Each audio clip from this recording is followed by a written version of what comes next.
My name is Suzanne Jeffrey, and I am Vice Chair of the Campaign Against Climate Change, and I'm also Chair of the Campaign Against Climate Change Trade Union Group. In the Trade Union Group of the Campaign Against Climate Change, we work together to produce this pamphlet here, 1 Million Climate Jobs. Would you do me the biggest of favours, and if you have heard of this, even better if you've read it, could you stick your hand up, please? Very, very heartening that so many people do put their hands up. And I'd like to say thanks very much, by the way, to Northampton People's Assembly for inviting me to come and speak today. I'll talk a little bit more about 1 Million Climate Jobs as part of the alternative slightly later on, but I just want to start really by talking about the environmental climate change crisis that we face, because I think that there are lots and lots and lots of parallels with the question of the environmental crisis and the climate change crisis with the economic crisis that we face. And first of all, I think one of the most obvious and most striking parallels with the two crises is the way that those in power seek to deny what is happening until it's absolutely too late. And that's exactly what's happening in terms of the climate change crisis. It's what's happened in terms of the environmental crisis. All of the crazy derivatives, all of the greed that was dominating the stock exchange, when people pointed out to them that this was a problem, that this is a bubble that was going to burst, that the consequences of that bubble bursting would be millions and billions of people around the world, ordinary people around the world, would face massive problems in their everyday life. They just denied that it was a problem. No, it'll last forever. This is, I mean, what did Gordon Brown used to describe it as? You know, the end of boom and bust. There is no bust anymore.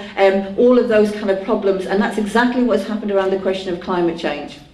Over and over again, scientists, activists have argued, have pointed out, who've written reports identifying what we are facing, the level of the problem that we are facing. And we are facing the same response from those in power, from those in authority, is to deny that there is anything problematic going on, anything really that could cause us any kind of catastrophe whatsoever. We've only just recently had the publication of the IPCC report, and to see the news coverage of that report was to be living in a different universe. It was to be living in a different world. That was the report that was pointing out that we are on track for serious and catastrophic climate change.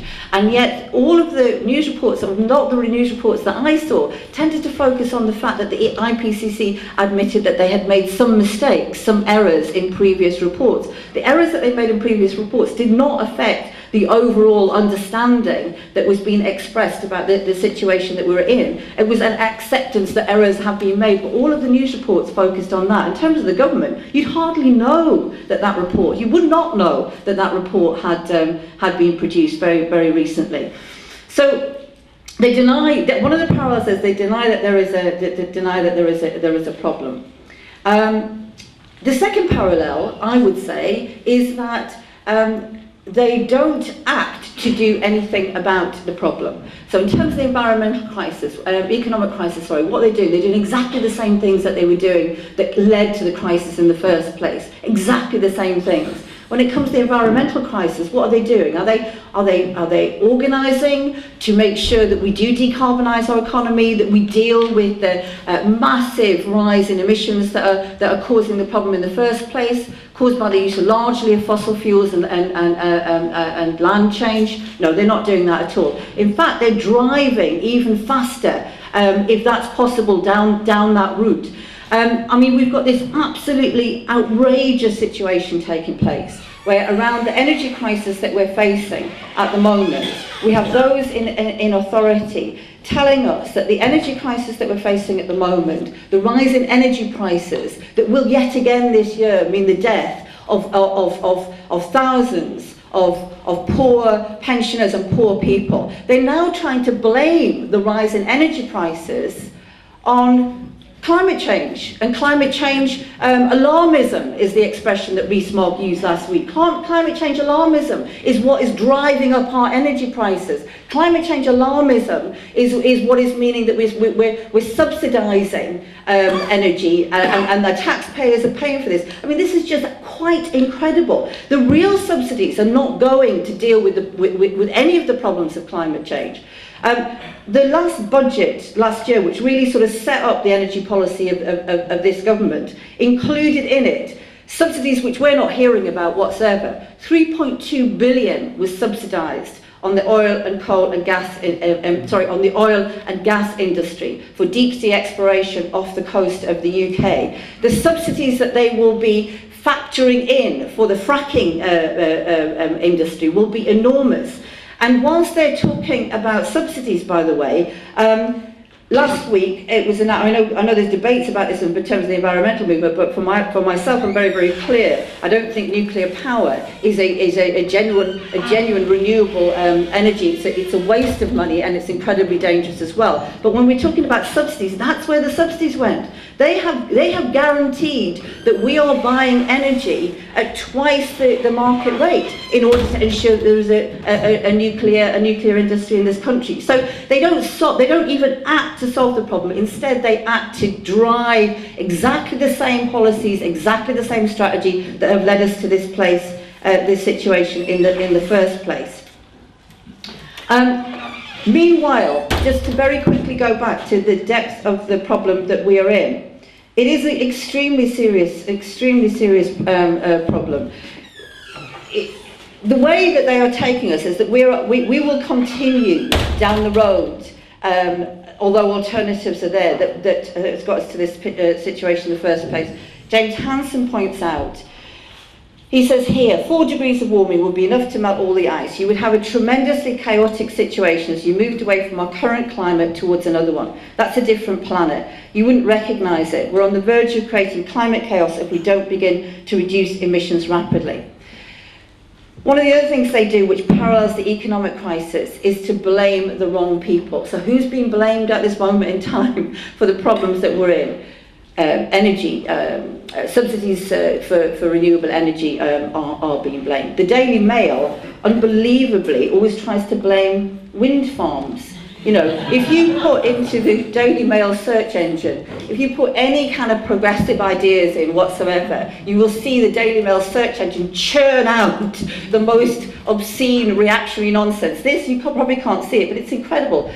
This is the Daily Mail's line on wind farms. Wind farms can actually increase climate change. I kid you not, this is what it says, by raising temperatures and causing downpours, warn academics. I mean, then you read the article and there is no academic saying that whatsoever. I mean, it's just utter nonsense, but that's the kind of thing that is being put out. I want to try and finish up on this. We do have a problem. It is possible to solve that problem, but it is a problem, as our previous speaker just talked about, of production. When people sit on the bus, they don't sit there praying, you know, I want this bus to be working on fossil fuels. If it's not on petrol, I'm getting off that bus now. I just don't want anything to do with it. When you put your electricity on, you're not saying, oh, please let this electricity come from coal. If it's not coming from coal, I'm switching my lights off. That's not what it's about. Ordinary people do want to see a planet that we can live on, that is safe for ourselves and the future generations. But it's not about future generations, by the way. It's about our generation. It's about us who live here now. And ordinary people want to see that. But in order to achieve that, we really do have to look at how we produce in our society and who has control over that production. The big 6 energy companies are not in this for us, for looking after us, or for saving the planet. The big 6 energy companies are in this to make massive, massive profits which will line their own pockets. We've got to get to grips with this question. 1 million climate jobs is a contribution to that. It's a small, but it's a significant contribution to this. But one of the things I also think that we have to crack, and I really welcomed it, is the idea that there isn't an alternative. I really, really welcomed Russell Brand on Newsnight the other day, and if you look at the comments that have come back at Russell Brand, the negative comments that have come back from the commentators, the thing they keep picking up on all the time is how dare he have the temerity to say that it is actually possible to have an alternative to the way the existing situation, the existing setup at this moment in time is. I think we have to keep banging on about the alternative. We must not let them get away with obscuring the current debate and blaming the wrong people or pretending that there isn't a problem. I would urge you to buy, read, sell 1 million climate jobs. Thank you very much for inviting me onto the platform today.